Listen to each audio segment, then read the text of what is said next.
debating death and memory, past and present. It's an archaeo-death debate. Hey, hello, Hey, Fredrik. how are you doing? All right, thank you. Good to see you, and thank you for joining me. Welcome, folks. We're going to start in a few minutes. We'll wait for people to slowly trickle into the chat. We're going to be dealing with Viking pseudoarchaeology. I've just Yay. been dealing with the Viking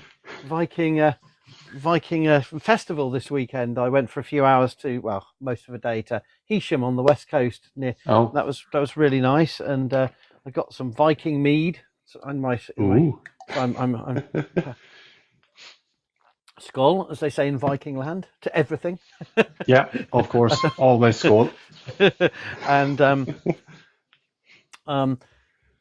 I thought I'd do a quick from. I haven't been live with someone else in a formal way for a long while, so I thought I would, as people trickle in, I thought I'd just remind people. I've got a moderator who will be draconian in their treatment of imbecilic, irrelevant, and hateful commenters. We're going to be discussing a topic that touches on so much of our joint interests and so many aspects of the past. In fact, I've created a whiteboard link for some of the key themes. We're going to go into deal with some particular pseudo-archaeologists. I don't know if anyone can see this, but this is my Viking pseudo-archaeology whiteboard.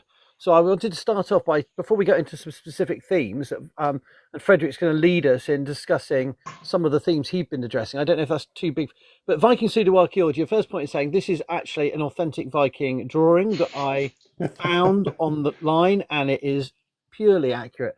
But I wanted to make the Yeah, point that Viking period pseudo-archaeology is global, regional, national, local, but that all comes together in the digital. yeah, That it's to do with archaeology, but it also relates to historical information, literature, including legendary sources and myths, which get blended in a lot. And that's where a lot of the mythologies come from, right? And this is just an introduction, not for Fredrik, he knows all this, but for everyone else in the audience. So Viking pseudo-archaeology is a special kind of pseudo-archaeology that is global. It's not just about Scandinavia or North America, but it has regional significances, national, local, and it involves archaeology, history, language, literature, and much more else, right? And then at the bottom, I tried to make the point that it's to do with the past, but it also is about the present and the future, because so much of it is about who we think we are and where we're from, but also what we want to become. A lot of it is people like the Vikings for what they think they can be in association with the Vikings. And I've probably got it all too small, so I'm going to write this out again for the end. But it has meta-narratives that are spiritual and religious, racial and ethnic, relate to gender, colonialism and hyper-diffusionism, ecological, economic, political, and military war violence. So people love Vikings for a host of reasons, most of them wrong, confused, and pernicious. I'll do that as a big. Why do people like Vikings, and why do people want to spend so much time grifting about Vikings? But I thought, now that I've just waffled on while people join, with the proviso that we won't take any nonsense in the comments, but we want you to ask questions, and we will answer questions at the end. Fredrik has a lot of expertise in dealing with this from his podcast work and his and I've been sort of tackling some of this. What I thought we could do is just go through some of the crazy things that people say about the Vikings, and just see where it goes, really. But I thought, Fredrik, you'd be able to kick us off, because I mean you've been dealing with a runestone pseudo-archaeology, and I wondered, Kensington runestone. I mean, what's it all about? Why do people care about some poxy part of North America called Minnesota? Is it? I mean, yeah. apparently people get very hot under the collar. Apparently it's the most famous runestone ever, and it's not even real. So what's that all about? Well, I would say it's a real rune stone because it's a stone with runes, but it's not.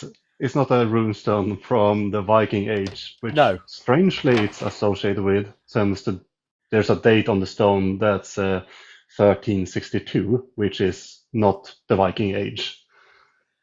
That's true. So it's not even trying to be Viking Age, is it? I suppose that's the No, important point. No, it's not even. but It's not even pretending. Yeah. Was it 1362? So 1362. yeah. Okay. So I mean, I came to think about it because there was a lot of writing about the runestone in Ontario that's been up in the internet recently, or it was maybe some time ago. Things kind of floats together when you're on vacation and all of that. Yeah, yeah. And there was this headlines: the oldest runestone in America has been found, and Yes. so it might be a bit older than the Kensington runestone, but not really by much. And it's basically the Lord's Prayer in a runic script, That's it. well Yeah. beyond the Viking Age. Yeah. And that's the thing with the Kensington runestone. It was found in 1892 by a man called Olof Öhman, who is or was a Swedish immigrant immigrating to Minnesota for some reason. Not First sure of all, we why he have to would. say it's just purely coincidence that a runestone would be found by a Swede. I mean, what are the odds? A runestone written in Swedish found by a Swede. I mean, things like that just don't happen. Yeah, and it's a very long text that deviates a lot from the traditional runestones we find, but the short story is that 8 Geats and 22 Norwegians went to Minnesota or to Vinland looking for something, and they were attacked by probably Native Americans. And then they have 10 men by the sea, which is a strange thing to say when you're in Minnesota. Certainly And the doesn't, sea is 10 days away. suggesting that they were geographically challenged in ways that were, some of the people in my comment section from America do seem to have the problem like that today. But let's not go there. Right? Okay, go on. Yeah. No, and there's been a lot of debate about this runestone, but I mean, it is a hoax and definitely based on research from, well, recently, I think it's 2022, this come out. But one thing that kind of bothers me with the Kensington runestone is that you can read it from a modern Swedish perspective and still understand it. If you're familiar with old medieval letters from that era, you will notice how difficult and how much the language have evolved. But the Kensington runestone sounds like someone in the 1890s imagining what ancient North would sound like. So And it's like even it's like me going back in the olden times, sort of yeah, trying to sound like Ian McKellen being Gandalf or something, and think or something like that. Okay, right, yeah. more or less. And it's it's even been the thing is with runes and Scandinavia is that runes, while we associate with the Viking Age, are a script that was used as late of the 1910s in Sweden in some parts. Hmm. So it was never really forgotten. It was never really lost.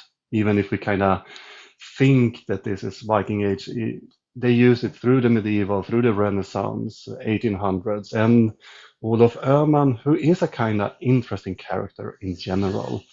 He comes from parish called Forsa up in the northern parts of Sweden.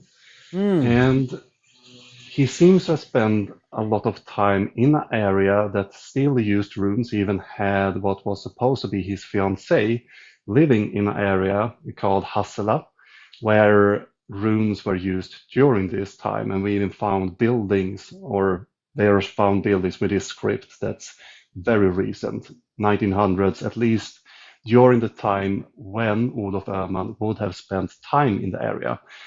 And what's also interesting with this script is that we also have the source for the one who created it. Language teacher, most likely self-taught, but is a language teacher that went through the different parishes and learning people how to write, including runes.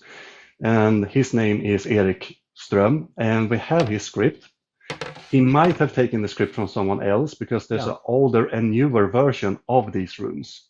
And the thing is, the runes on the Kensington runestone didn't exist as a script really until the 1870s, 1880s, meaning that Öhman would have gotten this script from this parish very in Hassela, and we know that the stone can't be older than the 1880s. Yeah. And what's also interesting is that, as I mentioned, there's a date on it. And the thing is with rune stones is there's not really any dates of it. There's a few examples on Gotland, but they use a different table to deduct runes. They don't write numbers still. They use a Easter almanac, and you can kind of put this letter there and this letter there, and they meet in the middle, and you get a date. But the Kensington runestones have pentattic runes, and that's also a modern creation. That's not something that existed during the 1300s when the stone claims to be from. So it's basically all giving all the hallmarks of signs of someone at the very end of the 19th century thinking they're writing something old, but no, it's not even a sophisticated hoax, but it did fool a lot of people. But we'll come on to that. But all the signs are there that this is nothing to be taken seriously. Yeah. No, unfortunately, there are serious scholars that still take this stone seriously. I think it's Alice Coe, American anthropologist, who still argues that the stone is real, but she also, in one of her books, mentions that through multiple archaeological surveys, not a single Scandinavian artifact from this period has been found, which is a bit strange. As you know, as an archaeologist, we usually find traces of people living or even just walking through an area. And I mean, this is an expedition of some 30 people, maybe more, that hiked or traveled through Minnesota for days. They would have made camp. Something must be there. And you don't bash out a rune stone in an afternoon either. That's a project, something you need to spend a bit of time on. And so they must have had a camp, and there should be some sort of lost artifacts, or at least a hearth that you can find from this era, but nothing has been found so far. And what's also interesting is that Olof Öhman, he was quite a character. He seemed to have loved making pranks, and he seems to have had at least two more conspirators, a Norwegian and I think it was a Swedish priest. Do you know, I knew the Norwegians would be involved. Yeah, that's why Norwegians are mentioned. But and a Swedish priest that had a bit of trouble with alcohol. But the Norwegian conspirators' kids went on tape in the 60s when there was recordings going on for a project around Kensington, the area where the runestone was found. And they told the interviewer that their father had bragged about hoaxing the runestone. So even the kids to the people involved in this story seems to, indicate that this was something their father pulled off, and he was very proud of it and thought it was very funny that he could, trick the stuffy academics from the big town. And he did, didn't he? Because this persisted for decade upon decade. Didn't the Smithsonian still include it in a display as a temporary loan in the 1950s? So it lasted like 50, 60 years before finally scholars said no. And it's still 80, 90 years later after that, there are still people like Scott Waller and other unhinged characters making careers out of this being real. How can that still persist when it's so obviously false? Because it sells. It's interesting, and there's also this idea. There's so many archaeological hoaxes in America regarding that, Europeans were here for longer than we thought, and therefore, I guess we don't have to treat the Native Americans properly. Yeah. And there's this connection to far right that we see, but Scott Walter is quite a character too. He has written a lot of books, and they are not very good, to be honest, to start with.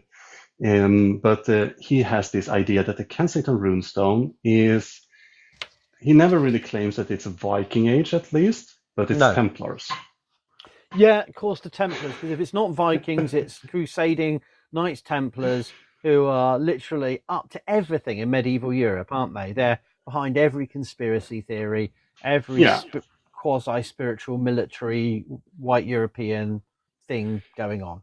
But yeah, it's particularly, they're again up to burying ties. treasure, aren't they? They're into treasure, I understand. Yeah, probably the Holy Grail or something. That's the one. Yeah. Yeah, and his idea for this is that the mention of this Goth on the tablet he thinks is misinterpreted. It's not from the mainland Sweden, but it's Gutar, those from Gotland, the island in the Baltic Sea. And as you know, the Templars had a base on Gotland.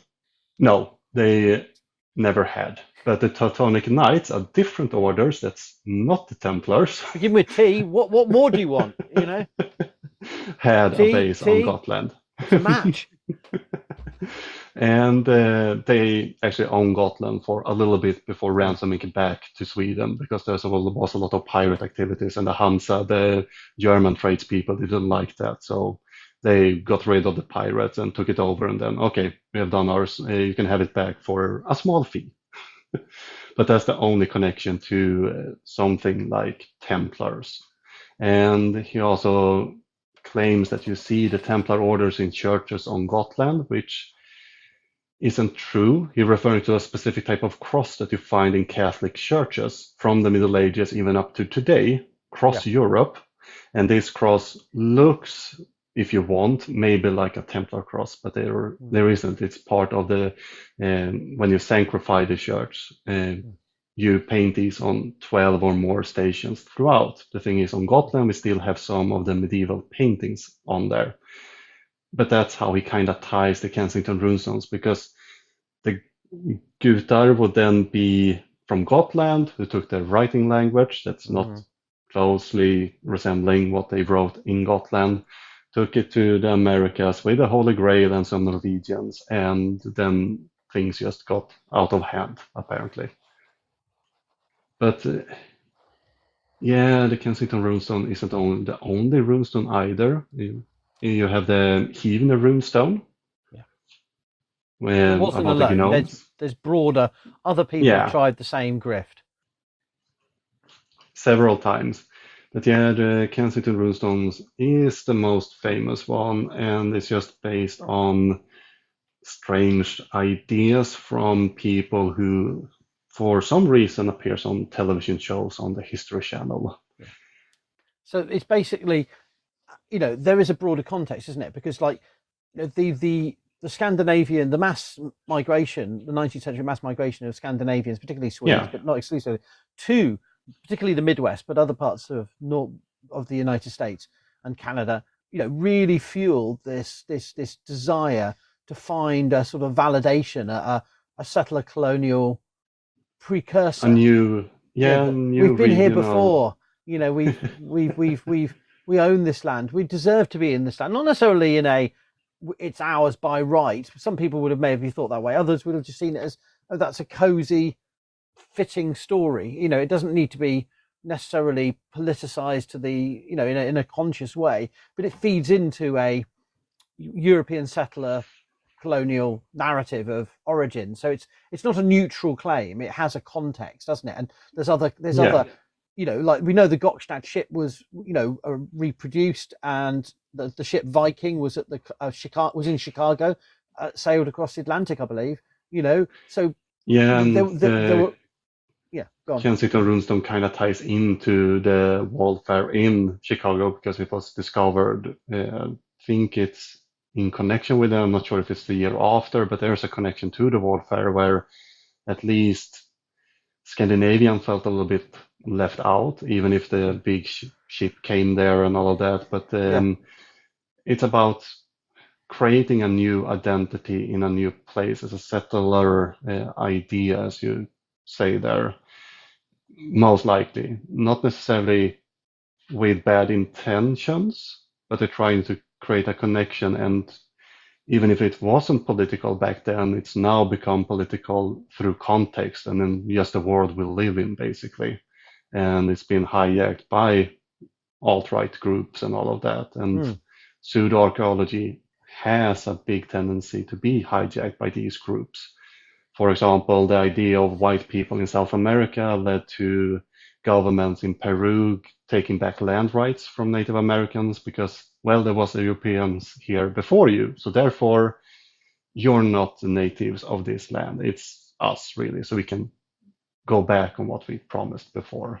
And yeah, go on. And they're basing this on pseudo-archaeological claims. So it has a real-world consequence. And that's which the is point, often, isn't it? This would be just a funny story if it wasn't being taken seriously, if there wasn't a museum, if there wasn't literally every time anyone talks about the Vikings online, people have heard of the Kensington runestone. This would be a joke and it would be laughable if it didn't have real world consequences and it didn't affect, it feed into narratives. And everyone says, oh, well, only a crazy person would believe that. And I go, yeah, only someone who's got no critical thinking skills. But sadly, there's quite a lot of them.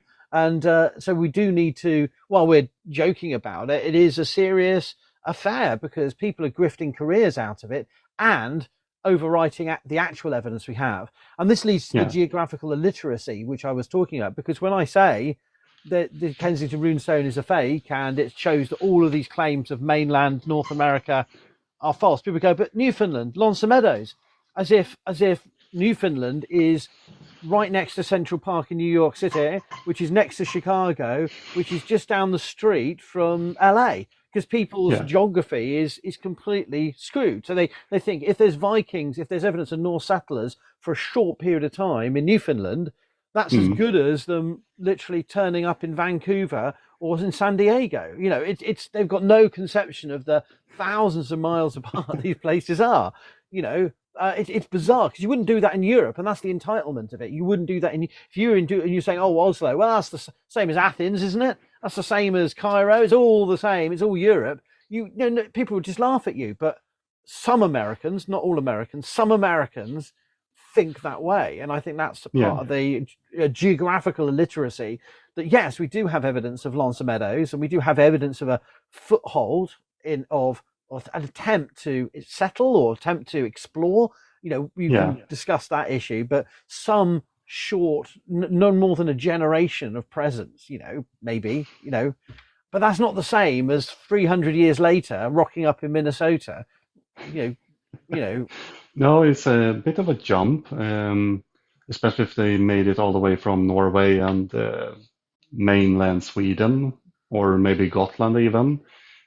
It's very far distance. I discussed, I have a friend who lives in Montreal and might go there to visit. And I thought, maybe I can go to Leon's Meadow and just check it out. And looked at on the map. No, I won't be able to make that trip in a week if I want to visit Montreal too. It's very vast distances that we don't really think about. It's easy to just look at the map. Oh, it's kind of the same region, but no, and especially when all the logistics that really would go into an expedition like that. We would find traces, but we just don't find traces of these expeditions. And again, another aspect of that geographical illiteracy, I haven't really thought about it this way before now. I don't know what you agree with or not, but at one level, it disrespects the many, long distance, complicated, perilous adventures that early medieval Scandinavians and people associated with Scandinavia did actually go on. That those were vast distances in small open craft. And if you're just saying, if you just jump, say, oh, we're going to double that. And likewise, people also, because you talk about that distance, people then leverage that to say they're in Central America, they're in South America, they're in New Zealand, they're on the moon. That people will just go to the next crazy thing and push it further and further. And so I haven't heard the moon one. I made that up just now, but I certainly have had people saying, oh yeah, white people in New Zealand, obviously with a white supremacist grift, are claiming that there were white people there. The Vikings were there before the Maori in Aotearoa. And therefore you're suddenly in a situation where they're trying to undermine indigenous land claims, rights and cultures because of some completely made up nonsense that they believe because they heard it said. Yeah, I mean, as I said, it has real world consequences and feeding into the political landscape. So even if you claim that, oh, I'm not political, but I think the Kensington Runestones is real, you're taking a political stance whether you like it or not, which is unfortunate, even if the Kensington Runestone is very not real at all, except that, yeah, it's a stone with runes, but it's not from the period it claims to be. And yeah, but that's Which, how yeah, alternative history works, basically. They bring up claims made often by settlers to that in some cases might even try to legitimate their own, colonial practice that they are doing. That, oh, they are talking about white people, even if they misrepresent these stories are now what we remember. So in some ways, they might actually have erased history that's really not true, like the Viracocha, that it would be a white, red-headed, bearded man, because they wanted it to be that, but we're not sure if that's really how they view this god in South America or not. That's claims from the Catholic priests and missionaries that came with these expeditions. We don't have it from the horse's mouth, so to say. In Mexico, they burned a lot of the documents. There's very few texts that actually survived to our days due to how they try to erase history, and it's only their history, the missionaries' stories that we have preserved, because they kept their own records and then they burned the rest. So we have no idea what the truth really is there. and all of this is already, these hoaxes are already going on in the 19th century. But as people are saying in the comments, it's right up to date with whole archaeology Facebook pages spitting claims about evidence and random images, and and also in the comments saying this has been mobilized by fascist regimes as part of militaristic expansion, racial purity claims, and large-scale genocide of populations. That this is that you can't get any more serious. So when people say, oh, it's just a bit of fun ideas. Yeah, it's all fun until we start seeing the blood on the streets. It's all fun until there's, the concentration camp. So it's all fun until people get harmed. And so, I know that you say, how Howard, you're lumping it all together, watching a few History Channel nonsense. It doesn't lead you to start, but it's all part of the same misinformation war. And at best, it's distraction from the actual evidence we have. But we also have to say, and I just want to say this, that when we're talking about fascist regimes interested in pseudoarchaeology, as Flakes and Bones says, who's an eminent German archaeologist here, it's also important to say that actual, genuine archaeological methods and real archaeological sites can be just as perniciously co-opted by those groups. It's not just the esoteric neo-Yahtzee stuff. It's not just the Hyperboreans and the Atlanteans of the North type stuff. It is also, which we're going to come on to, it's also the real sites. It's Hythabu excavations by Yankoon. It's plundering Eastern European museums for evidence of Aryan races. Literally working with the military as you move eastwards. So it's that kind of stuff that is still very raw for many people when we see the politicization and pseudo-archaeology grifting about archaeological data. Yeah, and with alternative history and all that, we don't really have to go to fascist countries either. We can just go down to Poland, for example, and their memories laws that prohibit certain research on the Holocaust. The Polish government can't be accused of being involved in it, and all of that, which hinder research and promoting an alternative history view. So we've dealt with America. So America is full of made up, non-existent Viking archaeology and some genuine, really interesting, cool, real Viking period or late Norse archaeology in terms of, well, no, it's late Viking age, 11th century, short-term Scandinavian presence from colonists from Greenland, not directly from mainland Scandinavia, but it's part of that North Atlantic phenomenon we see. But surely, apart from the goose-stepping Austrian painter fans of the 1930s and 40s, surely the rigorous methodologies, the careful, the high reputation of Scandinavian archaeology has never been sullied. No one's dared to challenge Swedish, Norwegian, Danish sites and make up stories about them, because surely we've got such a good invested national histories with well-funded museums, school public education in schools. Everyone knows they're a bit Viking or have some Viking history about them.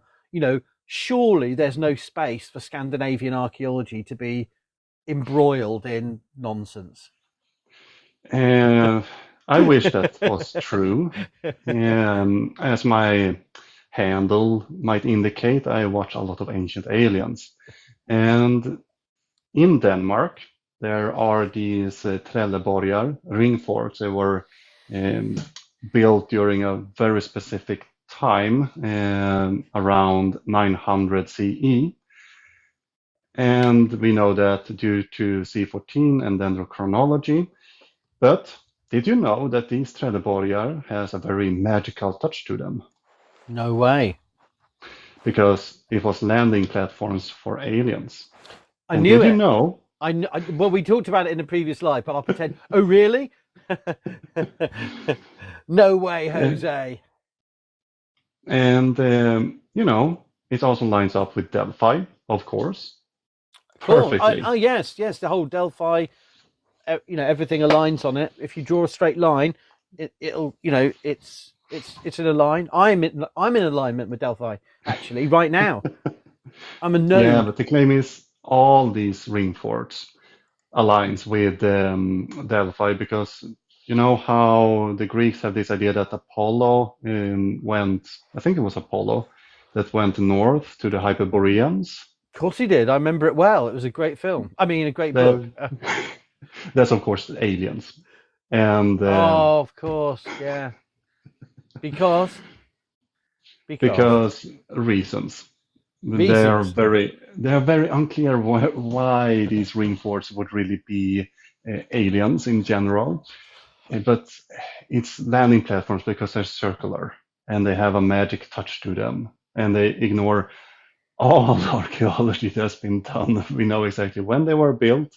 And I mean, 980 CE isn't really connected to the ancient Greek in much of a way, either in time or region. There's no connection through them, but it might be how the Vikings got so good at seafaring, because aliens.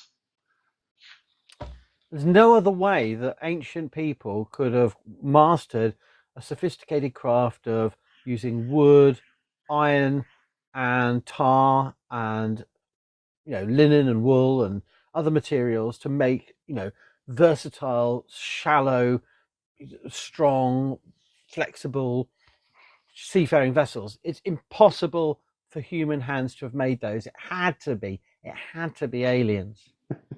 Yeah, and they claim also that these ring forts, well, the Vikings, are seafaring people, but the ring forts, they are a bit more inland, so how would they find them?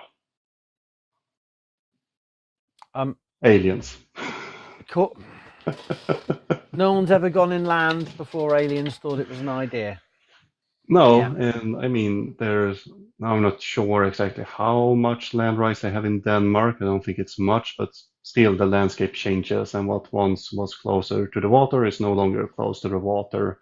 If we look at how the sea lion has evolved, at least in Scandinavia, due to the glaciers that existed up here, pushed everything down, and now it's still going back up.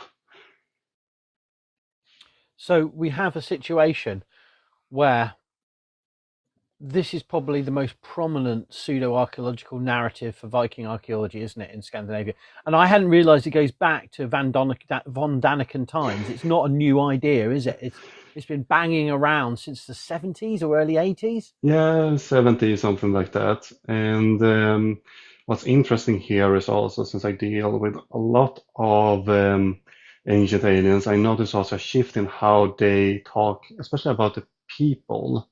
So that when they talk about the Scandinavians, they are these normal type of people. They are seafarings, they're a bit creative, still they can't figure out how to build boats apparently.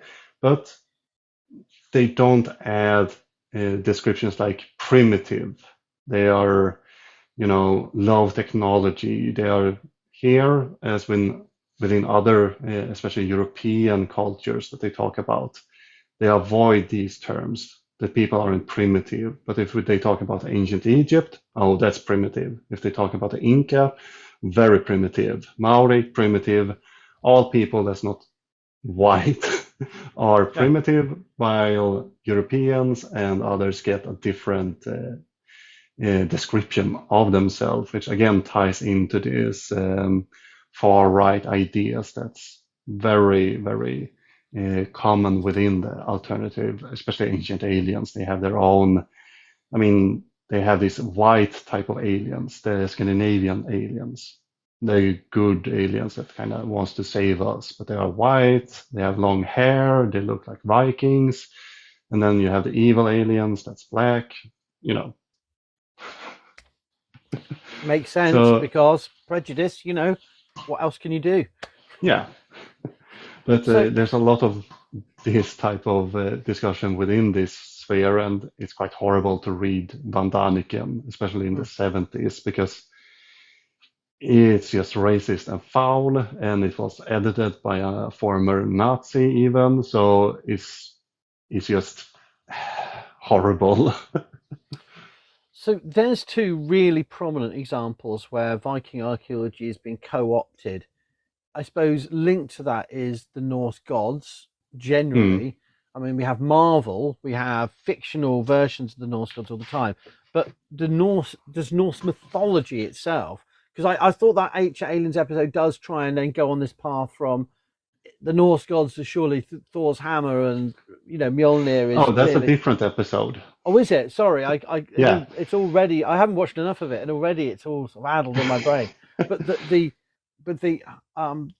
my point is that the Norse mythology, the archaeology is also a supplement to anything said crazy about Norse mythology, right? It's you Yeah. got a hat there. I'm jealous. I never got a hat. Yeah. I have no idea what that is, but I got roses though, so there, that's nice. yeah, it's all Bread and nice. roses. Bit thorny though. Anyway, but seriously, the archaeology is supplementary to that kind of fantasy occultist and sort of not necessarily ancient aliens, but aliens can be involved. But any kind of spiritual sort of grifting that feeds into Hmm. white supremacy stuff. I don't know if you've got any other examples of that kind of thing. Or... Well, the whole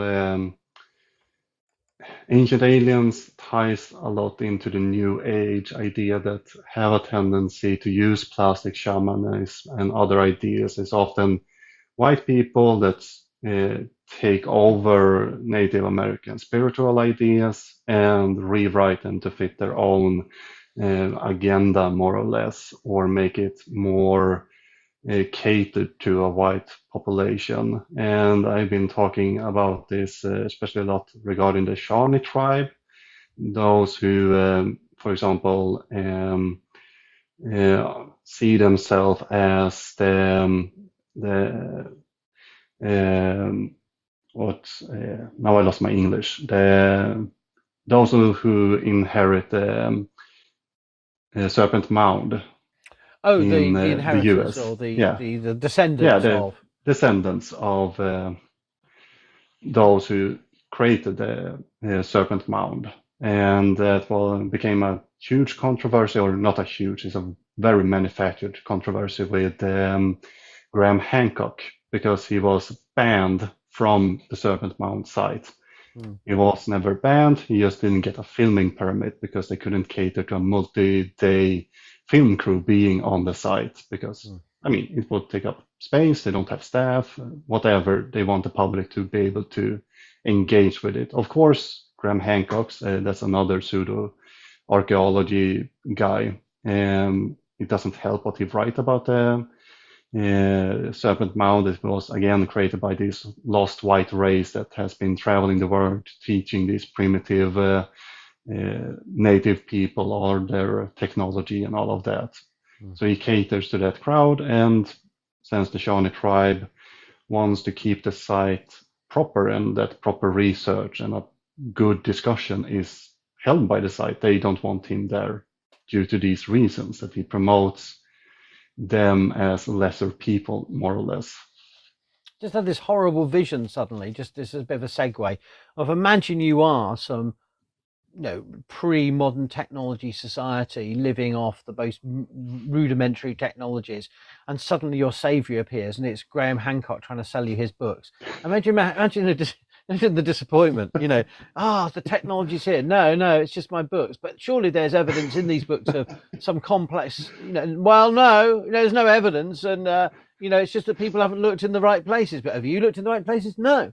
Well, why are you coming around trying to, it's like, I thought you were going to tell us something we needed to know to advance our civilization. But no, you haven't, have you? Because you got no evidence for it. He is speculating. He wants to, get archaeology to prove his ideas. He's a bit like Thor Heyerdahl in that sense, but Thor Heyerdahl at least got his hands dirty once. Yeah. So he at least went out and did something. Graham Hancock just sits and complains, even if Heyerdahl is a very complicated character in that sense too. But they go a lot hand in hand. But archaeology and science and facts doesn't really matter at all to these people. They are about selling you a product, a narrative that makes your spine tingle, you get fascinated. And the thing is, they are good salesmen. The thing is, they sell snake oil, but they don't care about the evidence. If someone comes and disprove them, they're either wrong or working for big archaeology, or they just switch. There's the upside with making things up on the spot. You can just, okay, I stopped talking about this, like the 2012 end of the world, the Mayan calendar, you might remember. That was a huge booming business until the 21st of December 2012, when the Earth didn't end. Some then reshifted and said, oh, it did end, and therefore we still need to prepare. Everything is just a slow end of the world. It's not the Michael Bay end of the world. While some just, okay, now I'm done with this, and they just pick up something else and start to sell that instead. They're salesmen.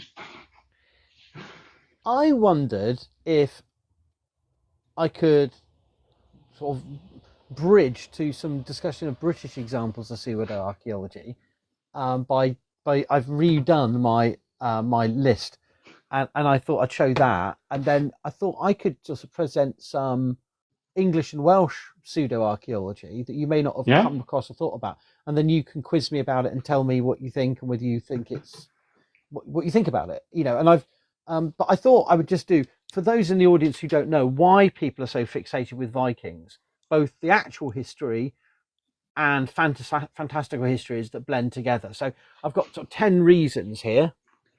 And I think people love Vikings, and you can tell me if there's probably others, because they love ideas of war, the military, the warrior identity of the Vikings. Yeah. The Vikings are great warriors.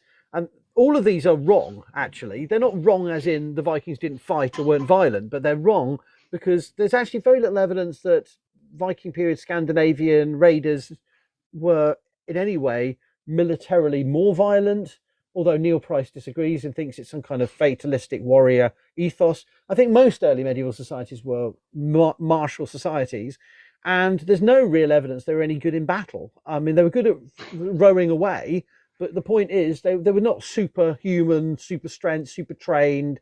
They were just normal farmers going on a raid, and it was risky business. It was heroic in the sense of it was high risk, but it wasn't. There was no evidence that Scandinavians had any better weapons, any better training, any more military an ethos than the pagan and Christian groups they encountered around the Baltic, around the Frankish realm. They're all military groups. But so on one level, that seems like an obvious, almost a key characteristic of the Vikings is almost a little bit pseudo-archaeology-ish, if not critically evaluated, I would say. I don't know what you think about that, but yeah, and that to some part I think stems from the Götiska Förbundet. That was an association in Sweden where basically a group of guys sat together, imagining Viking horrible names that they gave to themselves, Eric the Bloodthirsty and things like that. And Yeah. they drank mead and sang songs, and then they laid a huge foundation for the public's imagination of the Vikings. They talk about these brave, noble men who went out and were proper men and didn't sit at home singing songs around the table like we're doing shit. Oh yeah, and that's true. And linked to that is the second bit, which is actually such a key aspect to the archaeology of the Viking world.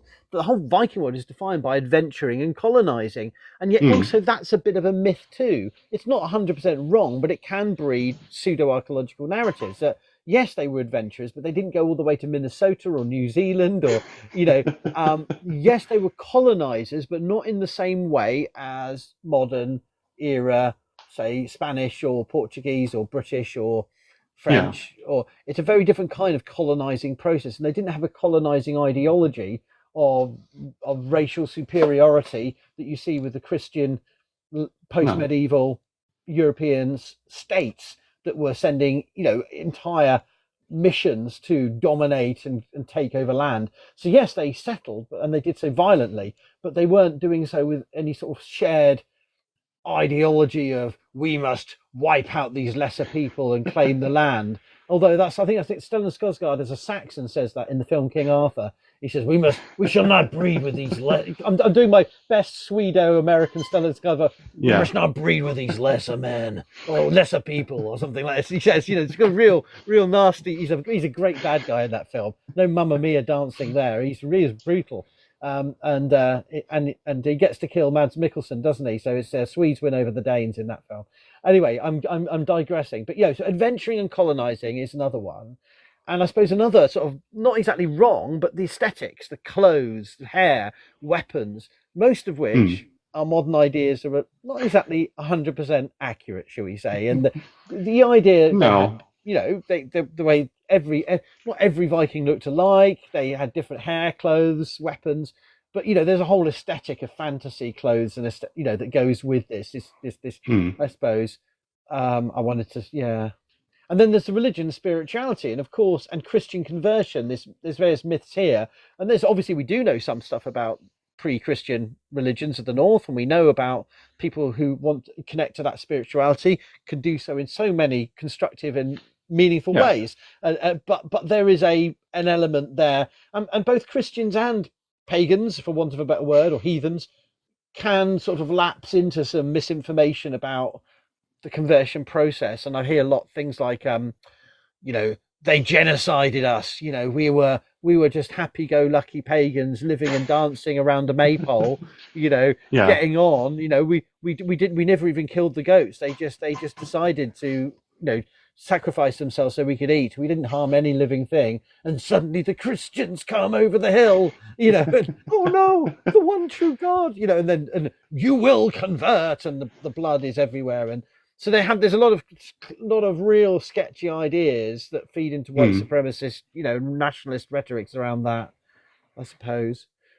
And then there's two together is the gender stereotypes with the hyper masculine men more manly than the manliest man, women more womanly than the womanliest woman. There's this idea of utter binary. Everyone's mm, bristling with estrogen or testosterone, never in between. And that links into ideas of sex and sexuality. Lots of very homophobic ideals. Lots of this often breeds into modern fears about foreigners taking our women, and there's all sorts of sexuality, gender-related myths and misconceptions about the Vikings. Some of them are yeah. positive. There is evidence that life was slightly less shitty, but still terribly shit for women.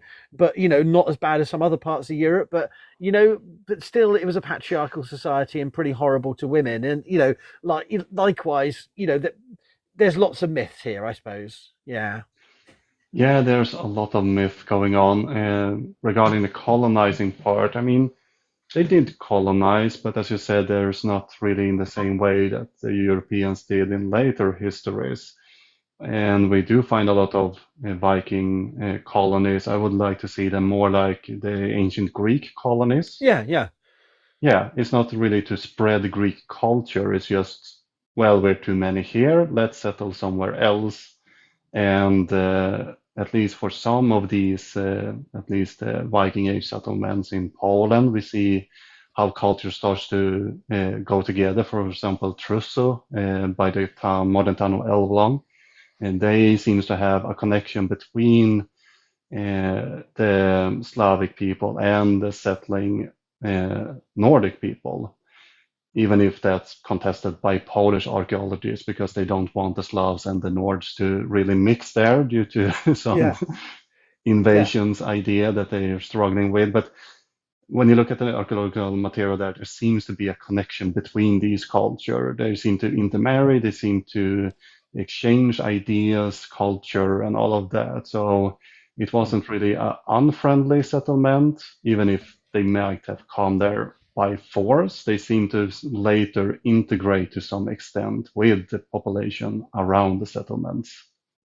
And that's really important. We're not trying to say that ancient and medieval colonization was happy and peaceful all the time. No, It's just that the scale and character and decimation of indigenous peoples over the last 500 years makes all that pale into insignificance in terms of scale, character, ideology, and so much else. Yes. And yeah, and a it few. wasn't. Go on. Yeah, it wasn't a state sanctioned colonization in that sense. It seems to have been groups of people emigrating and settling in other locations.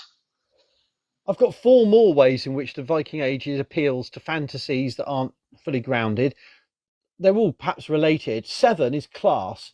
Everyone wants to be descended from kings, right? Everyone wants to be a posh Viking. They don't want to be a Yeah, slave. They don't want to be a no, thrall. They don't want to be a farmer. They don't want to be someone who just fishes. They want to be a king sitting around on a hall. This is true of every period, but it's certainly true of the Viking Age. People love the idea of the Vikings, but only if they were on top of the pile. If they were, women yeah, and men. Yeah. I get these comments too. Oh, I'm have done research in my genealogy, and I'm directly descendant to Ragnar Lothbrok. No, no, you aren't.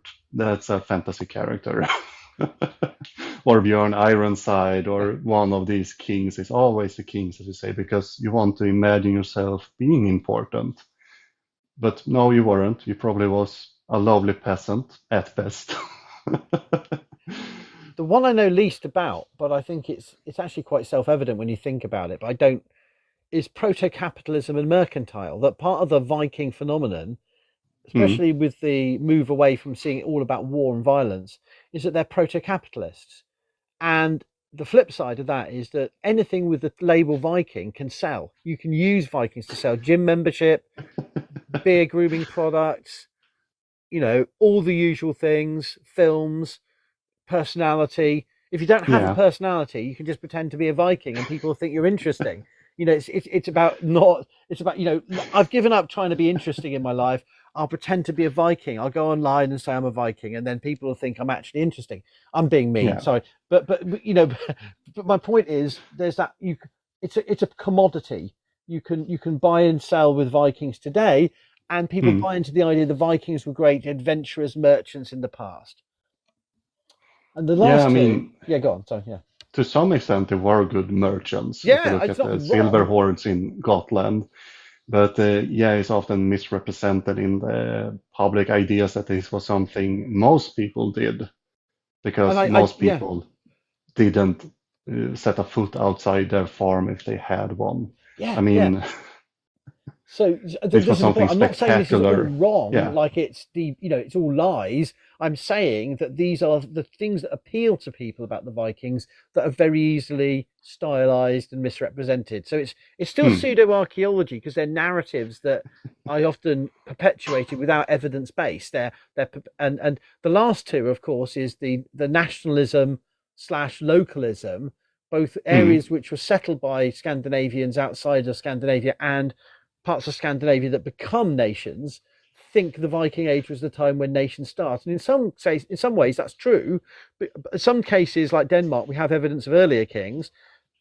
In some places like Sweden and Norway, it's really, really, I mean, it's only at the very end and possibly not even at the end that Norway's still kicking the shit out of each other way into the like England is. The idea of England being a 10th century phenomenon, nice and stable, apart from literally every decade of the 12th, 13th, 14th, 15th, 16th centuries, is warfare between different. So it's we all buy into this idea of a stable national origin when both the Vikings are the enemies of England, and we save ourselves from England thanks to Alfred the Great and his burning the cakes, and then suddenly everything's fine, apart from the naughty Normans and apart from all the others. Everything's fine. So we buy into this idea of nationality and sometimes locality. The pride in locality can make us a little unhinged. Yeah, I mean, there's kings, but they are very regional, and the foundation of Sweden starts there late 900 somewhere. And then we have the difference because the Sweden we talk about is mostly located around Sigtuna, Uppland, Södermanland, central Sweden. And modern Sweden didn't really become what it is today until quite late. Scania in south of Sweden was Danish. For most of Sweden's existence, it's just the last few hundred years it became Swedish. So when we talk about the states, Finland has been Swedish longer than Scania has in total. Oh, yeah, I thought of it that way. Yeah, it's true, isn't it? Yeah. Shh, don't tell the Finns. They're a bit upset about that, I guess. But same with Norway. Norway hasn't really existed because it was either Danish or Swedish for a very long time too. So, the modern city-state Sweden doesn't really resemble Sweden today in the early stages. Not far, and then there's a lot of colonialism going on within Sweden that today made it what it is today, basically. And the final one, which links to all of them, is the idea of a pure white race linked to the Vikings, or some kind of ethnic purity that can be traced down through ancestry via DNA, family history, and proven by archaeological finds. So links into ideas of being elite, being a proto-capitalist, being a nationalist, an ethno-nationalist, being hyper-masculine, hyper-feminine, but white race weirdos who think that the Vikings are all pure-blooded Nordic supermen. They're the worst. They're the scum of the earth. They're the real scary ones. But even though the people who actually believe that as an identitarian, axiom are rare, the idea is quite widespread. The people talk in jest about being of Viking ancestry and all my Viking blood is coming out when I get angry. And I still see people, oh God, lovely lady, but she's doing videos going about, she gets all the facts right about the archaeology and the ancient DNA. And then she goes, that's why martial arts I'm really good at martial arts in my family because clearly I'm descended from the Vikings. And you just go, okay, 99% of that video is really good. And then you just blew it, love. It's everywhere. I'm not saying she's some kind of neo-Yancey, but it filters in, it trickles in all the time, doesn't it? That's the point.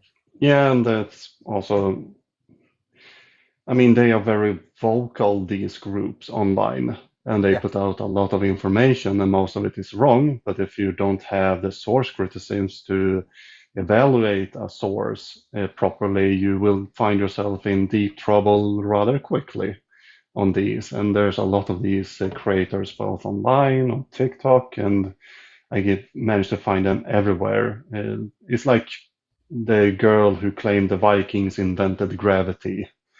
That was popular here on TikTok, or still is. Yeah. She was. Is that the same one I had a go at? Because I think she's. Yeah, I think we both she's scary, have covered. Though. She's a complete nut job, and had some scary. I got dumped on for weeks by her acolytes who are really scary people, lots of death threats and stuff. And it seems like nonsense until the people are threatening your life because of some internet disagreement. So this is my Viking fantasies. It's not saying that all of these are wrong. It's not saying the Vikings were peace loving, didn't have a hierarchy, didn't have genders, didn't have sex or anything. I'm saying, but these are the themes around which misinformation often circulates. Like, Yeah. and yes, the extremists are like flies around cowshit. They are any cool topic, they'll be around sowing the misinformation. So it's not as if if we stop talking about it, they'll go away. No, we have to keep talking about it and sharing good information so that those flies are kept swatted. We can't destroy them all, but we can keep them away from our pure cow poo. Hang on, that's not a very good metaphor, is it? Well, it is archaeology, so it's all a bit muddy. But anyway, hopefully that gives you a sense. Yeah. Hmm. Yeah, and I mean, things are changing. For example, I've got this children's book for my kids on the Viking Age, Oh and it yeah. covers a story and it goes through. You follow a family that owns a farm, and they brings up this idea of them having slaves that not isn't really much talked about in Yeah. Sweden in general, not when I grew up at least. No. But No. it also covers a raid, and it doesn't go well for them.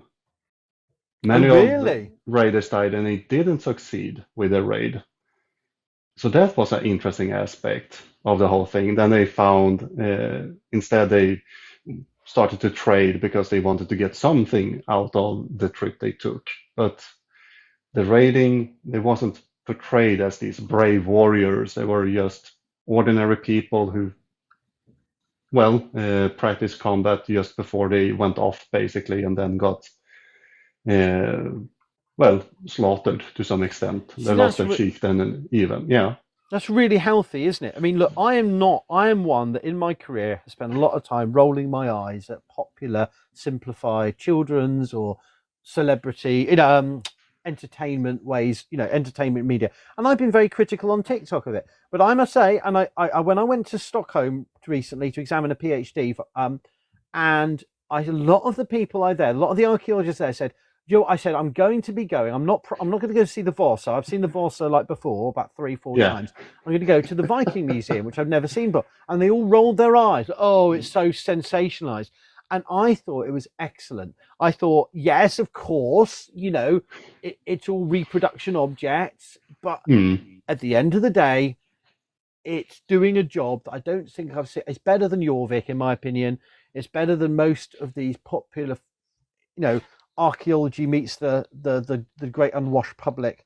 And I thought, whether you like it or not, it's not whether I like it or not that matters, is it? It's about whether people are getting stuff out of it that's slightly less stupid than the kind of trash that they otherwise get, And I think for me, I was I don't know what your thoughts are on it, but I actually thought it was really good, for what it was. I thought it was, and even their little journey in a car, they have trouble. They have lots of. They managed to get around the whole of Europe, screwing up. Their raid goes wrong, and so it's not.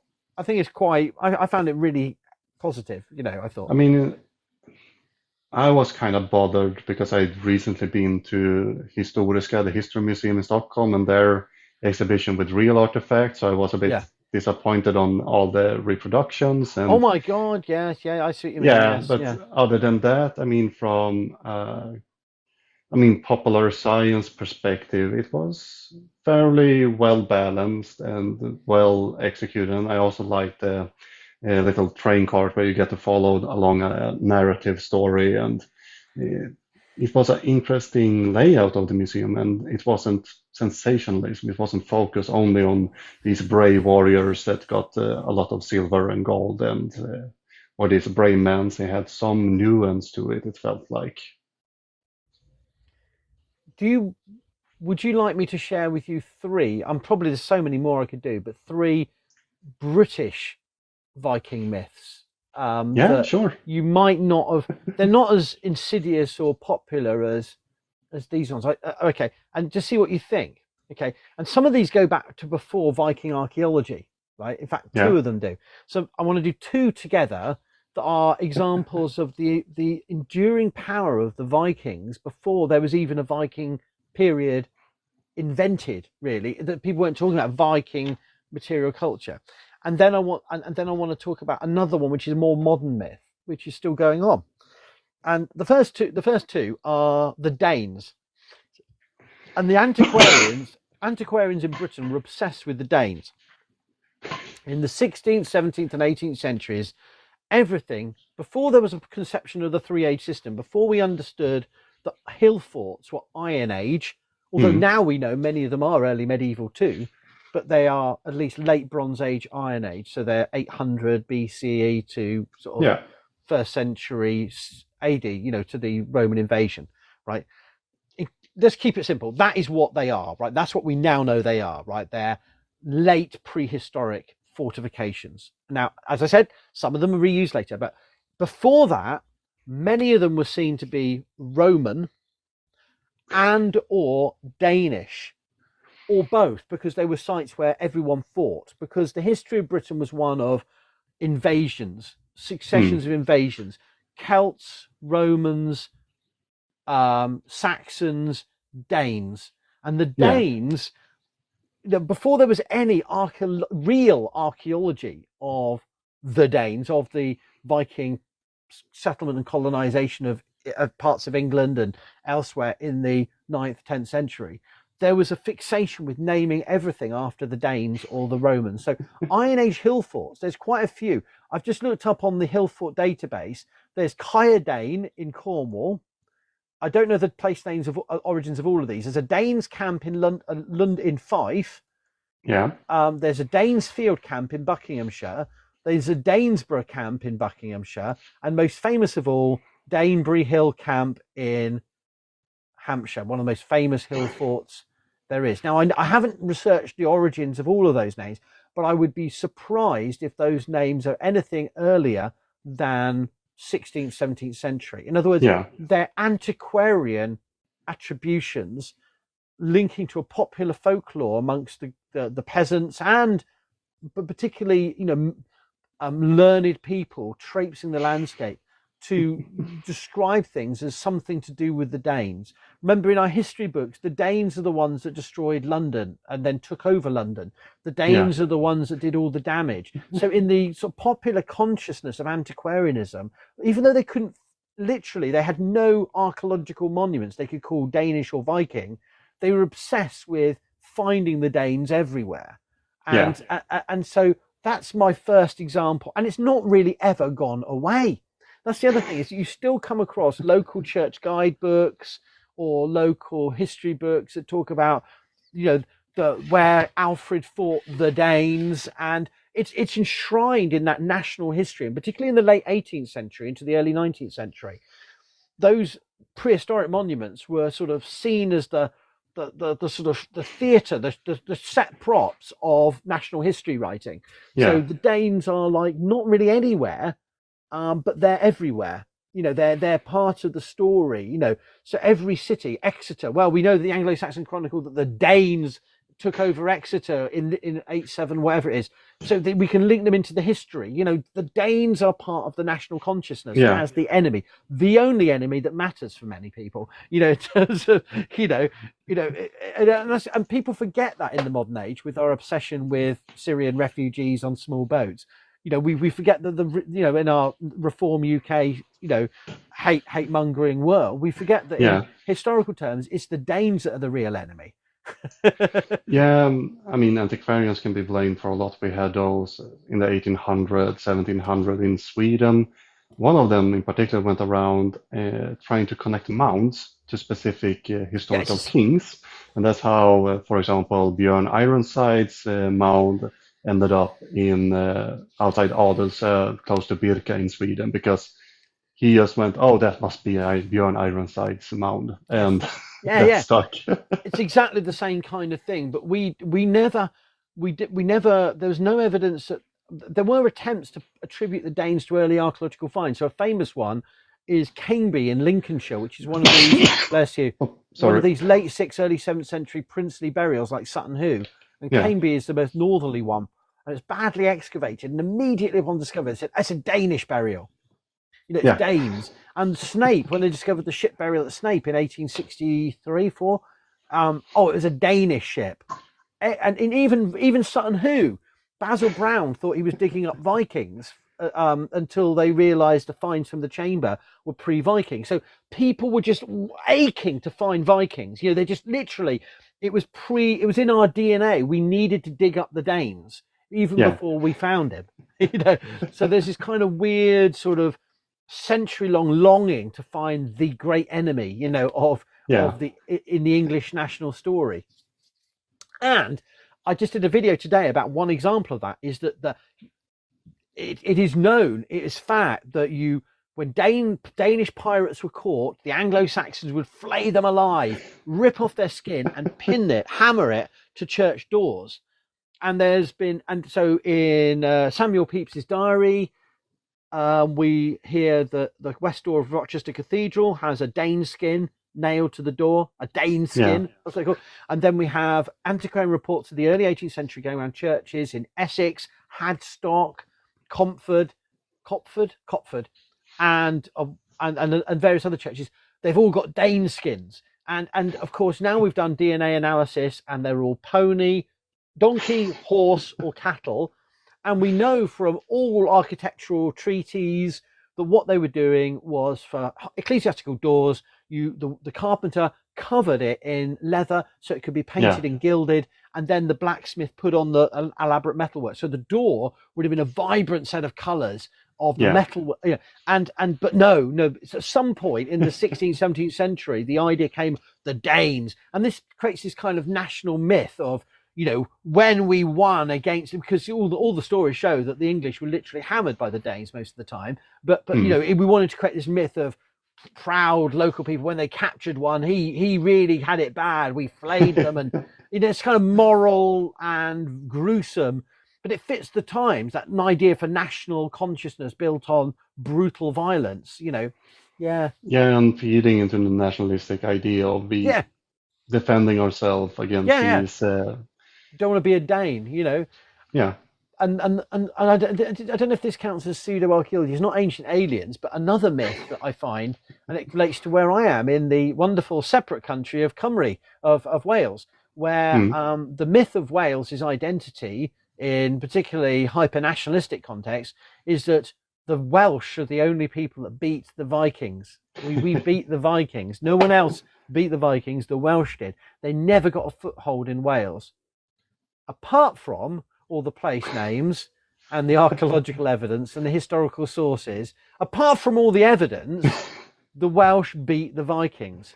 In the same way that the Welsh beat the Romans, despite all the archaeological evidence that Wales was fully integrated into the Roman province, Wales stood proud against. We survived. We lived on against that. And at one level, like it's kind of funny. Another level, it's wrong and it's just a bit cringe and a bit ick. Another level, it's just as same idea that the Romans couldn't defeat the Scots, even though the Scots weren't there yet. It's that idea of the Celtic pride against the oppressor, the invader, and it's about setting up historical precedents, predecessors to English colonization.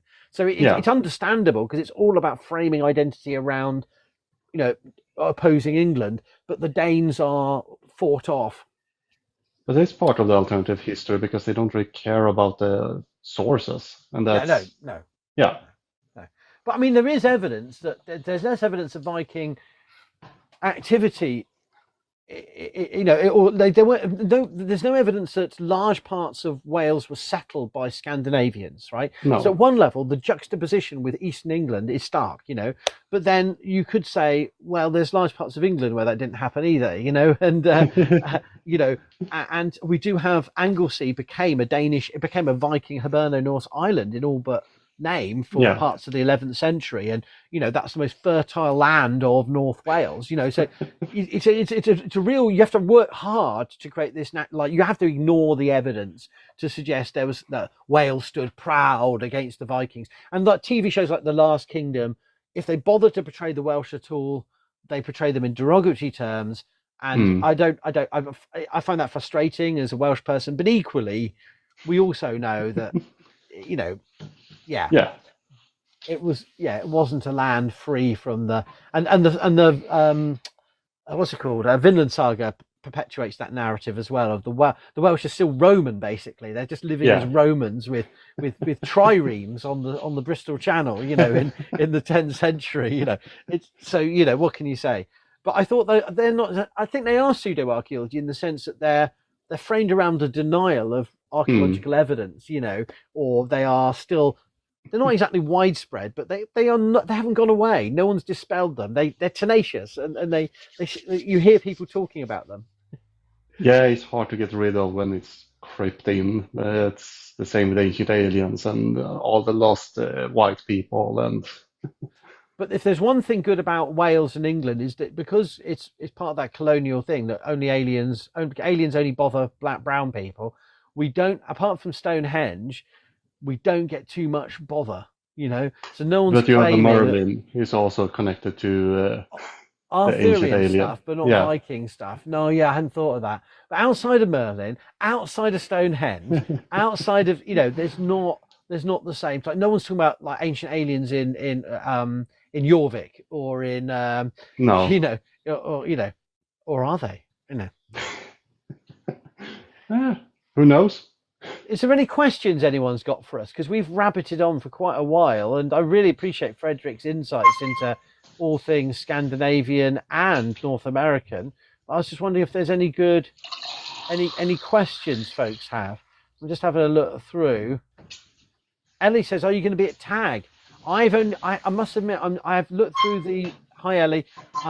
I still owe emails to you, but I also I've looked through the sessions. And I can't see much that I like from the York TAG, but I'll try again. I'm certainly not organising a session this year. Of course, Fredrik, for those who don't know, Fredrik and I were both at the Bournemouth TAG, and we had a good time. We presented at a session on digital public archaeology, of looking at mortuary themes. It was really good. And we heard about the cake alien and much more besides. It was really good fun. And I'm just having a look to see if there's any questions. Ozzy Osbourne has died, yes. And there's a Viking connection to Ozzy Osbourne, of course, because Black Sabbath's Best Of has the Hesham rock-cut graves on the cover, which is a site I visited on Saturday, and is a chapel that has evidence of Viking period burials. So those rock-cut graves may actually be Viking period too, or slightly earlier. But yeah, so there's an Ozzy Osbourne link. So rest in peace, Ozzy. Didn't like your music, didn't like you, but you got to be nice, haven't you? Because you don't say bad things about the dead, but I do. But anyway, there you go. I wasn't a great Black Sabbath fan, to be honest. But that's not very nice of me to say that. Really, I should shut up. Now you will get angry comments. I know. I'm a Sabbath phobe or something. Queen of the North says hello. Darko is in the house. I don't know what that means.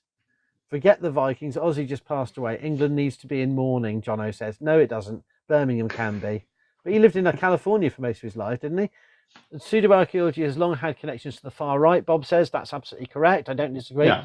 Ezet says, I'm Swedish, but I am no Viking. Oh, yes, I had a Swede who wanted to fight me. He's going to be spending the next decade lurking around Swedish museums because he lives in Sigtuna, and that means he's a Viking because he's surrounded by runestones. And I said, well, okay. And I just said, but that doesn't make you a Viking. And he just got very angry and threatened to, I will find you in a museum. I'm not literally living in Sweden, wandering around museums every day. So he's welcome to spend the next decade. So if you see some middle-aged man looking angry with a very small axe lurking in a bush outside a museum, and he's going, I mean, the Sigtuna Museum is really small, so that one you can do in 20 minutes or so, if you like. So, but if he falls asleep and I go in and out, how will he live with himself if he's been waiting there for years for me to come and he's poised there with his, Yeah, and Sigtuna is more a Christian context than a pure Viking That's what age. I said back to him, and that's what made him challenge me to a fight. I just said, all I said was, well, Sigtuna is a lake, it's a very important Christian centre with all those Christian runestones, and he just lost the plot and went. Yeah, all of them is Christian, and sure, there are a lot of them in Sigtuna. I even put up a video yesterday on one of the runestones in Sigtuna. But yeah, it was founded as the first proper city. It even had a layout, a grid. It was planned, and it was Christian. Of course. Oh, J Connor 06 gets the prize for the most ridiculous comment. 1066 Battle of Hastings was rewritten by the church. That's a take. The battle was rewritten. So what they sort of went there and embroidered, I'm sorry. Yeah, they had to stand really still for that tapestry. It's like the usual suspects. In the end, it's like, who is Kaiser Soze? You know, it's like William the Conqueror. It's all lies. Ozzy's just died. I read out one recently found from Wawa, Ontario. That's right, Gurgran. There was Yeah. this. That was the one that Fredrik was mentioning. This Lord's Prayer that was a runic inscription onto a rock face at Wawa in Ontario. Yes, that's right. Good day from Newfoundland. Yay. I'm going back to old comments now from about an hour ago, but I just want to make sure the gods damn the far right. Yes. Vermont, USA, checking in. Whoa, we're international. I feel Flakes and Bones says hi. Amazing. We have seen the capturing of genuine archaeology with pseudoarchaeology in Germany in the 1930s. We do understand. Yeah. Oh, the craft snail is triggered by me mocking Americans and says that some of them, we know who the craft snail is, and they're lovely, but they are saying we know that some Americans have geographical common sense. I didn't mean to generalize. Authors have claimed themselves experts because they've looked into a bit of history for their stories. Yeah, it's a lot of claims to expertise, isn't there? Hacksaw Jim Dugan. I don't know what that means. No idea. No. Ignorance and grifting on alternative facts have heavily normalized by our president. Well, that's not a lie. There's some other comments here. Archaeology Facebook pages. Oh yes, K-Chan was talking about the the Rife digital. Did you know that it's? Wonder if he's reading the comments or he's just eavesdropping. I'm reading them now, mate. I did say I was going to read them at the end. The Illuminati got you. Do you know if anyone about what happened to a USA TV channel called the History Channel? They're still around. They're still around, but if you're not doing out great shows like the Roanoke Island and. If Reniel says isostatic rebound, that's what they're talking about with the coastline changes in Scandinavia. That's the phrase. I always forget that phrase. Isostatic rebound. Ancient aliens mentioned. Yes, Seraphima's here. Hi, Seraphima. Then there's the dude who claims the Phoenicians went to Michigan for copper. Oh, I didn't know. Yeah, the Phoenicians raped this. Yeah, there's a lot of Phoenicians, even Phoenician scripts that claims to be fine. All of them are, again, hoaxes. Oh my God. Hancock seems to be the opposite of the young earthers, though. What, because he's an old earther? Such a good descriptions, good salesman. I don't know if that's who that's aimed at, but did they win the Super Bowl? The Vikings? I don't know. I don't follow American soccer. If I call it American soccer, it'll get annoyed. Stellan Skarsgård, is that you? I puddled that. Yes, that was my best Stellan Skarsgård impersonation. I did like it. I did like him as Luthen in Andor, though. Although I really felt they should have dragged it out to 3 seasons at least. Modern leather Barbie Viking, some kind of violent neo-hippie aesthetic. Yeah, Berserks came from Old Norse. I tried to steer clear of Berserkers because people have very opinionated opinions about them. Anubis T-shirt. Yeah. That's the from a Swedish punk band called Björnarna. Oh. They even have songs about fighting pseudoscience and archaeology and all that. Wow. In Swedish though, but what kind of guitar does Anubis play? A Telecaster, I think. I think it does look like a Telecaster. Not that I'm a guitar nerd. With the power of delusion, they did beat the Vikings. Yes, that's about Wales, I think. The power of is that being recorded? Wish I caught the start. Oh yes, I was going to ask you, Fredrik. Would you mind me dropping this on my YouTube channel, and I can? No, that's all right. Yeah, I can send you a file. Yeah, so in that case, yes, if Fredrik agrees, I'll put this on my YouTube channel probably next week, and I'll send the file to him, and he'll put it on his, if he'd like to. Seraphima asks, what do you find to be more prevalent, ancient aliens versus the lost race theory? I don't know, so that's for Fredrik, really. Ancient aliens, they were popular, very popular in 2010, and maybe 5 years after that, and then they have been in a bit of a decline. Today, with the Graham Hancock's Lost Race television series, Apocalypse Now, I almost said, Ancient Apocalypse, it's become more popular, unfortunately, so that's what you see maybe more of, but the ancient alien community is well and kicking around. Favorite English king, Fredrik? Obviously, Fred. Someone called Fred asked favorite English king, and obviously I have to defer to you as a Swede to give me your favorite English king if you have any. Why you'd have one, I don't know, but maybe you have. I mean, I think I know one. In that case, I would say, what's his name in English? In Swedish, it will be Knut, but I think it's Canute, Knut, yes. the guy that Counts. sits by the water and demanding the water to not. I think it was to come up, or Yeah, he is was. the Yeah, he was. tide, or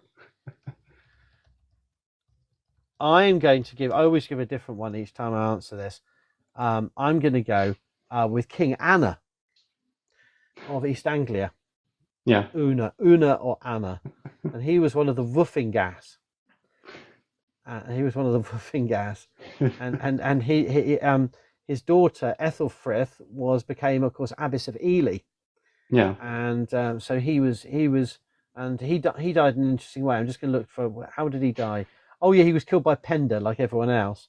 Yeah. So he went into, and he was endowed the monastery of Knobhersberg, which is my favorite monastery, which is Borough Castle, which is a Roman Saxon shore fort of the 3rd century, and yeah, he endowed the monastery of Knobhersberg, which is my favorite monastery name of the Anglo-Saxon era. So that's why I like King Anna, and because he sounds a bit, different if you're called Anna, isn't it? It's not exactly yeah. it has a It's good vibe for it, not Still a Richard or Henry or no. So I think we should bring back King Anna again as a name, a male name, manly Anna. Still pseudoscience about who no one claims to be a Homo erectus. Still has pseudoscience around, but no one claims to be Homo erectus. Well, why not? it was a nice species. Yeah, they lasted longer than any other in many ways, didn't they? Yeah, I get confused though about human evolution. I get confused about all the different sort of non-African Homo erectus species and Homo antecessor, and do we really know that if these are species? I get very confused because it keeps changing. So Homo antecessor, then Heidelbergensis. I get a bit. Are they all just erectus? But we're trying to be a little bit smart about it. And then the Eastern ones. It all gets a bit sketchy for me. They are, yeah, they are flakes and bones. They're all the same. These chimps with rocks, bashing away. yeah. That's more for. It must be more than too many years since I had Yeah, I know. early I human can't. evolution. I have studied it extensively, but I can't retain it. So I'm teasing. I'm teasing. It's just a joke. In the 1800s, there was a mass push towards the lost race in the alternative theology and occult space. So the lost race theory is what? That there's a hidden race of white people Yeah, somewhere. yeah. Yeah.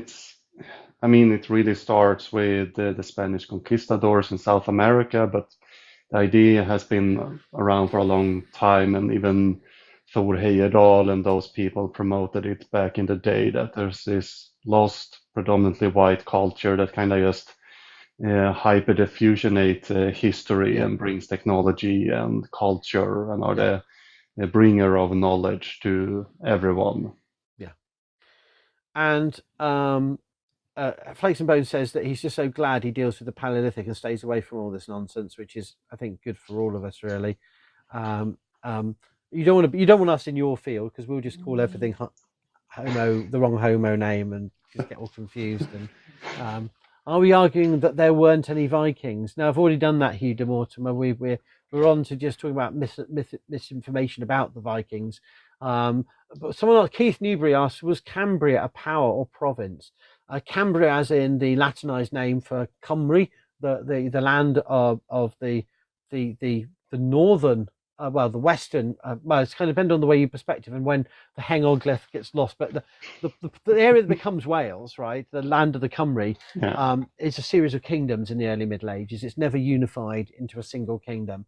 In the early Middle Ages, there's major powers in Gwynedd, in Dyfed, in Brycheiniog.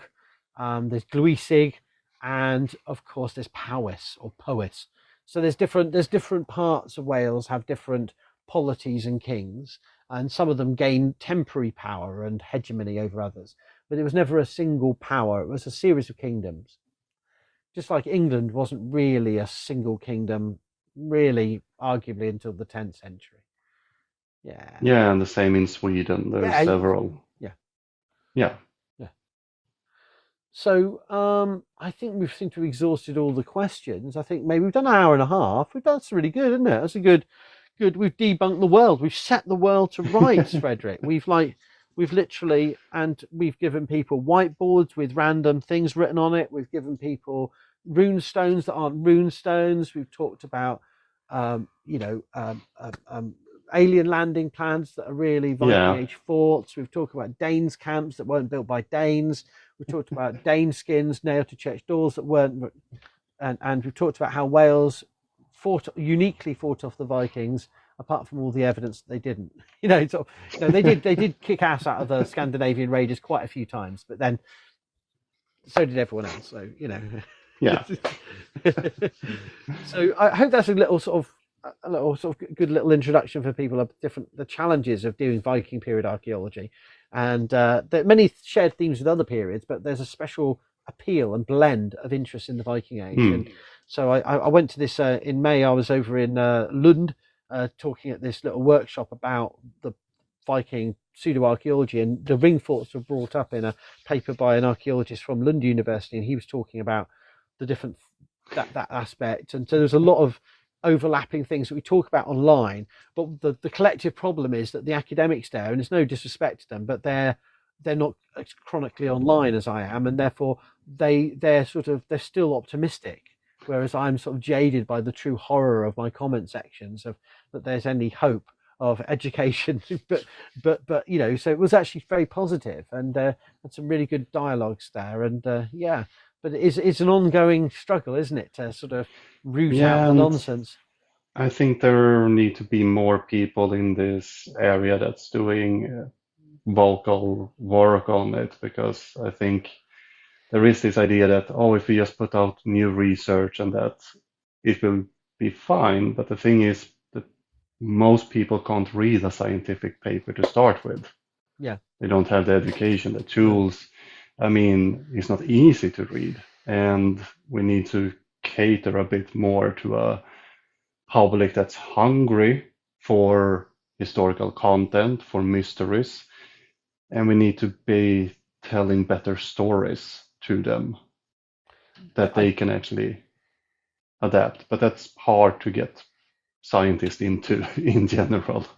I came up against really nice people who I've known for years, who are experts in Viking archaeology, in my 2 visits to Sweden in 1 month after another, who were just telling me that they won't engage with any of it because it's a waste of time. I met the director of a museum at one of these events who told me that he put so much work into sharing good information for a while via Facebook, and all he had his comment section full of people correcting him about how and he said it was impossible. And I said, I understand that, I respect that, and these people are younger than me. That's the thing, they're younger than me. They're not older going, they're much younger than me, but they're already think it's best not to engage. I respect their choices, but I really feel that's not the way we should be going. And so as you said, yeah. No, and with AI and all of that, these type of crap content is so much easier to produce today that you can't really keep up just being a small band, but there needs to be a lot of people actually taking the fight and investing in it. But the more we are, the less work you have to do by yourself, and you have to remember that a lot of these are also bots. They're not real people, or the same person logging in from multiple accounts because they want to spread this narrative, sell this idea of academic being wrong. But it can be tough. That's why you can filter out keywords in your comments, for example. Well, public is losing interest in history. Is there no reason for archaeology anymore? Oh no, don't say that. Don't say it. But they aren't losing power interest. They are craving interest. We just need to sell it better. I mean, Ancient Apocalypse is a huge success on Netflix. Yeah. I mean, people are watching it because they're interested in it. He's telling a nice story, and archaeology have so many interesting stories and mysteries that we actually can provide the public with. That's based in true science, but it's how we frame and how we talk about it, and we can't be these dry old geezers sitting and But we need just to feed stating the interest. facts. Yeah. Yeah, And again, Madis says that she went to Bryn Celli D, which is a Neolithic passage grave on Anglesey, and was intrigued by the barefoot American neo-pagans.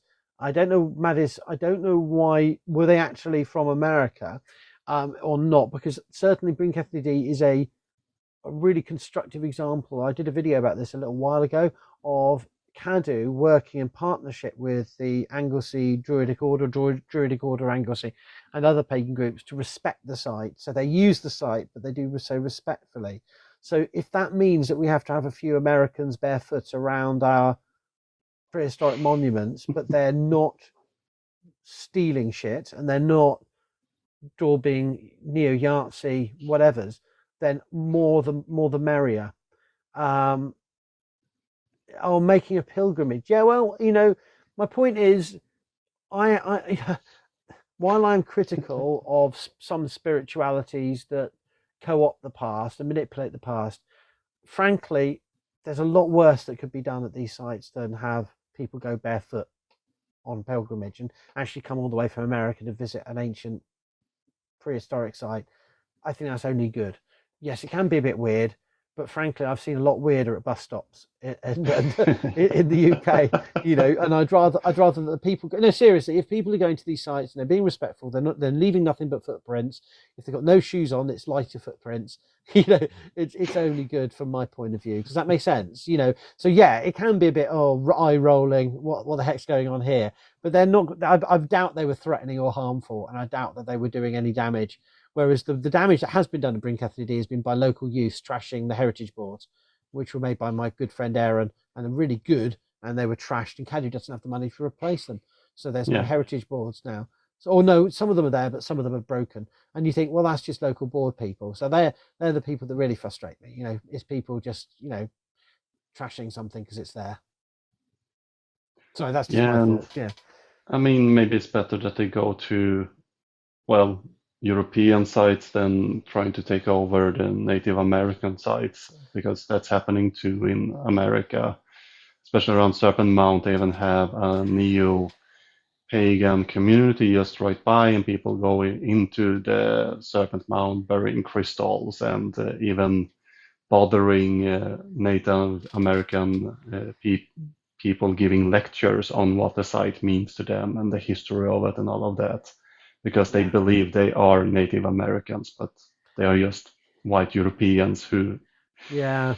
It's a difficult one, isn't it? Because it's so easy to dump on Americans, and I do it with glee. But equally, I'd rather that's a really good point, Fredrik. I'd rather they were coming to parts of Ireland and Wales. And I And find these monuments, for example, Björn Ironside's mound, that isn't his mound, out in Ekerö in Stockholm. People are coming there, putting pictures of Björn Ironsides from the Viking series. They even erect a little shrine there, and there I need is to this see this. idea. I need to record this. I People need to. leaving bottles of beer and mead there, money, and I need to come back and explore more, because there's I had never been to that one. But I did go to Gunnisgård, like Viking Farm, and that was I enjoyed that very much. yeah. And I found what was really lovely about that was the archaeologist there who's employed there. She grew up in the area, went Hmm. there, and now she works there, and she's Argentinian, and she can speak fluent Spanish, and it just shows the point that in modern day Europe, where we have people from all over the world, Vikings can be for everyone in a positive way. It can be Hmm. something. I mean, that's not exclusively Viking, but late Iron Age, farms, reconstructed farm, and first generation, second generation immigrants can find a connection to the landscape through the distant past. It shouldn't be just for one group of people, and I think that's a very positive thing. If people can come from America or whatever part of America, from Chile to, Newfoundland, and they Yeah. can find on as a tourist destination or as a something to make them connect in, then there's a lot worse that could happen. Yeah, that's Yeah, my it's thought. all about framing and Yeah. what motive they have to claim the site. Yeah. If they're trying to claim it Really. as exclusively theirs in some kind of and drive out the locals in some kind of weird way, then it becomes a bit more unhinged. But I think most people try to show respect for ancient monuments and sites. The more we can educate them, and it's one of the great disappointments of my education on TikTok is even long-term mutuals. I share some really cool sites, and just they don't get the viewership because people just want people to argue in front of a camera. And if I go, here's an amazingly cool site I've never been to before myself, and I want to share it, and like Yeah. no one gets to see it, and it's like it's really sad. It just frustrates me a little bit. Anyway, what can you Yeah, do? for me, they kind of comes and go. Some gets quite good traction, and some gets, but people love a mystery. So the more I Yeah, talk about the mystery of something, yeah, people get interested. But spooky music. yeah, What did the Vikings call themselves? They probably just called themselves family names, places where they were born, regional names, but they didn't go around going, "I am Howard the Viking." People would probably have just laughed. They would have just gone, "Oh God." It's like some sort of not cringe Howard moment. again. It's like me going into a sort of rock concert and going, "Hi, I'm Howard the Rock fan, and I am bringing my ticket to see Coldplay," and everyone's just going, "Oh God, this is really weird." It'd be, So if we don't, no, I doubt people actually used it as a ethnic or cultural term in any No, they serious way. most likely just gave you a name or maybe where they Yeah, originate from. They yeah. wouldn't see themselves as part of some Viking identity, not at all. That's a I've no, later idea. yeah, I've no idea where I got my t-shirt from. It was some random Jim Bro t-shirt from the internet that I just thought was so stupid. I thought, "Vaking the fuck up." So I say it in a sort of South Park voice, I don't even know what it means. And I think it's for a physique that differs from mine in key significant respects. So I wear it ironically. I don't know if your t-shirt is accessible. Someone's asking where they can get t-shirts. I don't know. Yeah, they have to travel to Sweden and catch the band called Björnarna There playing you are. live. There you are. Well, thank you But they everybody released for. a new album, so they are Oh, touring a little bit. So so that is actually a possibility. You never yeah, know. Well, should we call it a day there now? Because I think we've gone on for about an hour and 45, and got a good yeah, range of questions. Thank you so much for the compliments and the good engagement, and really interesting suggestions. And hopefully we'll catch you again for another Archaeodeath Wednesday live, or whenever I get a next chance. But certainly in terms of this live, I want to say that this is civilized and low key, Fredrik, because I have to explain this before we go, is that my friend AJ in the States has made some deliberately controversial trigger warning AI generated backing images, and and I used one thinking it won't make any difference, and I had this one called "Vikings Were Not a Job or a Race, Fight Me," and a picture and a really bad AI generated long ship, which doesn't even, you can see it sort of is twists into weird yeah. shape. I think I saw that one yesterday. Yeah. And the interaction, people are going absolutely what? Of course, yes, of course. And I've got another one, with and Graham Hancock can suck on my trowel, and I've got other, so I'm going to use these, and it seems to make a difference. And I know it's really superficial, but I really feel a bit cringy using them, but at least it does attract people. It does, so, but we're doing the civilized live here where we don't have silly gimmicks. We're just silly t-shirts and good, Yeah, good honest conversation. But anyway, thank you everybody, and thank you again, Fredrik. And I'll put this up on my YouTube, and I'll share the file for you to use if you want to yeah, too. yeah. Do that. Right, thank you, Great. mate. Take care. Great to Thank see you. you. Take care. Bye now. Follow Archaeodeath on YouTube, TikTok, WordPress, and a host of other social media.